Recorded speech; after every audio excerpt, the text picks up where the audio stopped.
नमस्कार माझ्या लाडक्या प्रेक्षकांनो, माझ्या चॅनलवरती आपले स्वागत आहे। आज आपण पाहणार आहोत खूपच कामाचे असे 20 किचन टिप्स। चॅनलवरती नवीन असाल तर सबस्क्राइब करायला विसरू नका। आजची आपली पहिली टिप आहे, गूळ आणि शेंगदाणे एकत्र खाल्ल्याने आपल्या शरीरामध्ये ताकद वाढते। आपल्या शरीरातील हाडं हे मजबूत होतात, तसेच आपल्यातील स्टॅमिना ही वाढते। हिवाळ्यामध्ये नक्कीच याचा समावेश आपल्या आहारामध्ये करावे। आपली पुढची टिप आहे, कुठल्याही भाजीचा ग्रेव्हीचे रंग व स्वाद वाढवायचे असेल तर ग्रेव्हीच्या मसाल्यासोबत थोडंसं बीट पण पेस्ट करून टाकावे। याने आपल्या भाजीला रंग पण छान येते व आपल्या भाजीचे स्वाद पण वाढते व आपली भाजी आणखीनच पौष्टिक होते। आपली पुढची टिप आहे, केव्हा पण ब्रेड जर उरले असतील किंवा शिळे ब्रेडला बारीक करून घेऊन एका एअरटाइट डब्यामध्ये ठेवावे व केव्हा पण आपण कटलेट किंवा कुठलेही कबाब करत असाल तर त्यावेळेस याचा वापर करावे। तसेच जर भजे करत असाल तरी त्यावेळेस तुम्ही याचा वापर केला तर भजे कटलेट हे छान क्रिस्पी होतात, कुरकुरीत होतात व त्याचा स्वाद पण छान होतो। हे करताना ते तुटत पण नाहीत, ब्रेड पण वाया जात नाही। आपण कुठून पाहत आहात कमेंट मध्ये नक्की सांगा। आपली पुढची टिप आहे, तुम्हाला लसूण सोलायला कंटाळा येतो का? येत असेल तर लसूण लवकर सोलण्यासाठी त्याला थोडंसं गरम पाण्यामध्ये थोडा वेळ बुडवून ठेवावे। यामुळे लसूण हे लवकर सोलले जाते। चॅनलवरती नवीन असाल तर सबस्क्राइब करायला विसरू नका, तसेच व्हिडिओला लाईक देखील करा। तुम्हाला कुठली टिप आवडली आहे कमेंट बॉक्स मध्ये नक्कीच सांगा। आपली पुढची टिप आहे, जर तुमचे केस हे खूपच गळत असतील तर रोज तुम्ही सूप हे चावून चावून खावे। यामुळे तुम्हाला खूप लवकर केस गळणे कमी होते, याचा फरक दिसेल तुम्हाला।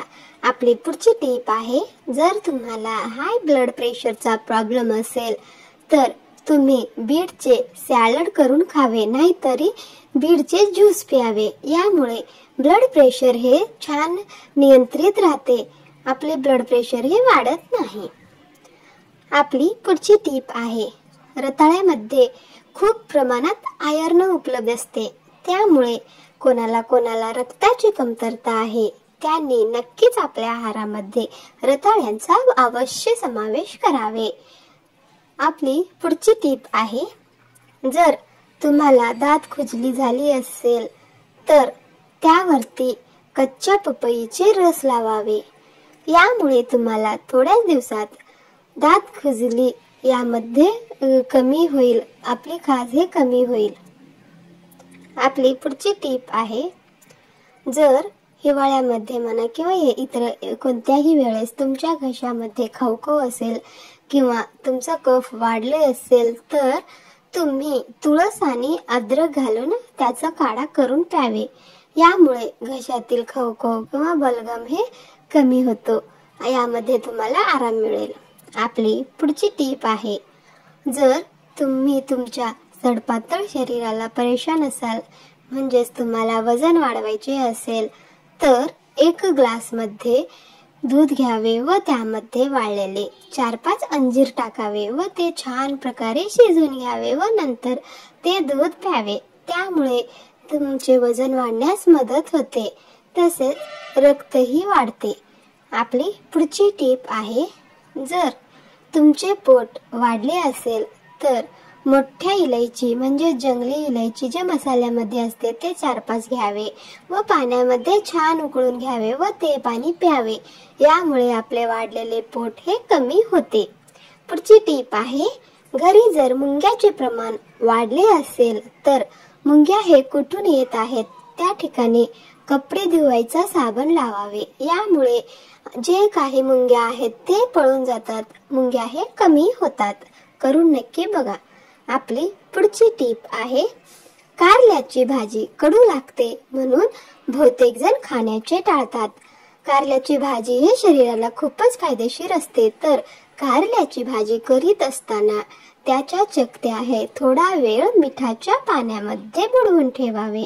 यामुळे त्याचे कडूपणा हे कमी होते व आपण भाजी हे कडू होणार नाही, खायलाही छान लागते। आपली पुढची टीप आहे, मार्केटमध्ये गेल्यानंतर जर तुम्हाला डाळिंब खरेदी करायची असेल तर डाळिंब खरेदी करण्यापूर्वी डाळिंब हे छान फुगलेले व वजनदार असलेले पाहावे व नंतर खरेदी करावे। अशा प्रकारे जर तुम्ही डाळिंब खरेदी केला तर त्या डाळिंबाच्या दाण्यामध्ये रस हे खूप प्रमाणात असते। तसेच डाळिंब खरेदी करताना डाळिंबाची साल पण पाहावी।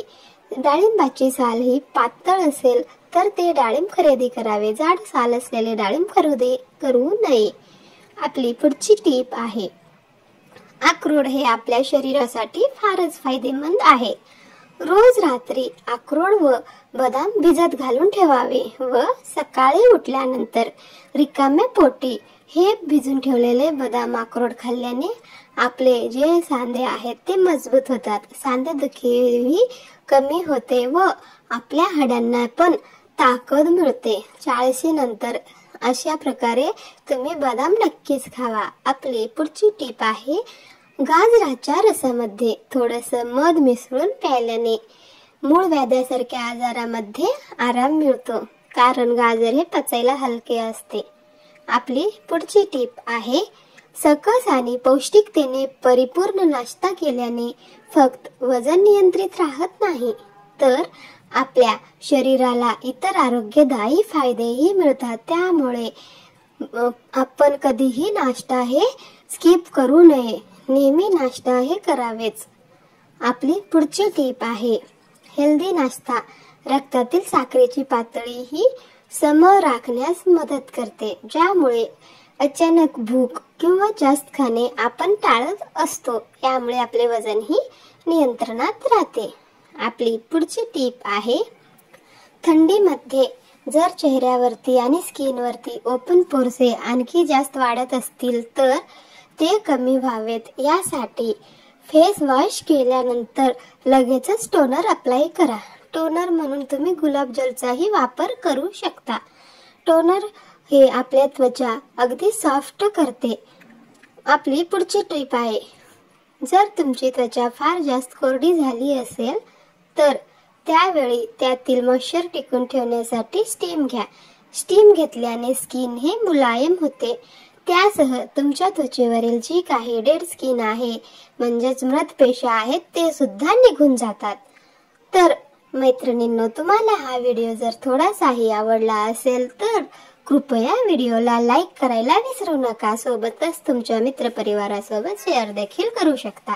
तुम्हाला हा व्हिडिओ जर आवडला नसेल तर तुम्ही डिसलाईक देखील करू शकता आणि जर तुम्ही चॅनल वरती नवीनच असाल तर कृपया सबस्क्राइब करायला विसरू नका। सबस्क्राइब करणे हे फ्रीच आहे, सोबतच बेल आयकॉन आहे ते सुद्धा प्रेस करा। आणि तुम्ही कुठून पाहत आहात प्लीज कमेंट बॉक्स मध्ये नक्कीच सांगा, जेणेकरून मला समजेल की माझा व्हिडिओ कुठे कुठे पोहोचला आहे आणि त्याला कोण कोण पाहत आहे। आपला मूल्यवान वेळ देऊन व्हिडिओला शेवटपर्यंत पाहिल्यामुळे आपल्या सर्वांचे मनापासून धन्यवाद।